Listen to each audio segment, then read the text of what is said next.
Ayan, nililipat na natin mga idol yung nagpisa natin na inahin. At yung kasabihan na nalindulan, hindi maganda pagpisa. Wala pong katotohanan yan. Ayon sa aking experience, no? Ito, tignan nyo. Ayan. 11 out of 12 yan, idol. At ito, inaantay pa natin yung isa no, na magpisa. Ngayon, pwede na silang ibaba at ilagay sa bahay nilang bago para makapaglaro na sila. Puntahan pa natin mamaya, idol, yung isa doon. Nilipat na natin mga idol sa kanilang bahay. Bagong bahay, no? Para pag sa gabi, makatipid din tayo sa kuryente. Native naman itong mga to. Mainam na para malimliman sila ng kanilang inahin pag gabi. Ganyan po yung ginagawa na po natin mula pag-umpisa pa lang natin mga idol.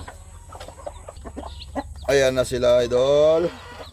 Kasama yung kanilang nanay.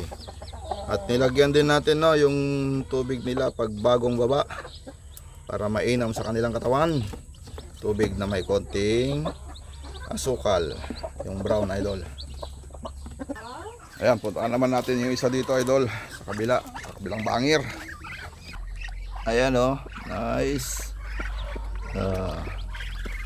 Tignan natin. So yung mga kasabihan nung unang panahon o nung araw nang kapag nalindulan ng idol, hindi pala totoo yan, no? Pero may mga natsatsambahan lang siguro, idol. Pero base sa experience natin, ito maganda naman ang kanilang pagpisa. So salamat naman sa Diyos, no?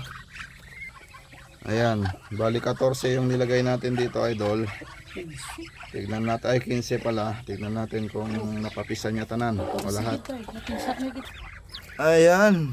Abaw, ka-very good ba ang aming inahin ng kakiyat. Salamat sa Diyos, mga idol. Ayan. Pag inabot kayo dito ang video ko na to, mga idol, ha, paki-subscribe na lang din ako para lumaki-laki naman yung ano natin, yung tinatawag na bahay. Ayan, kinuha na natin yung kanilang inahin, no? Ayan, no? Mga idol, itilipat ulit natin. Magkatabi sila. Ayan. Ayan na sila, idol, oh. Ayan. Kinubkuban niya din kaagad, no? Tapos yung isa andun. Ito. Ayan. Tapos yung iba naman, oh, nagagawan sa pahingitlog. Ang dami-daming pugadan nila dyan. Naku po. Grabe na yan. Pwede naman kayo doon.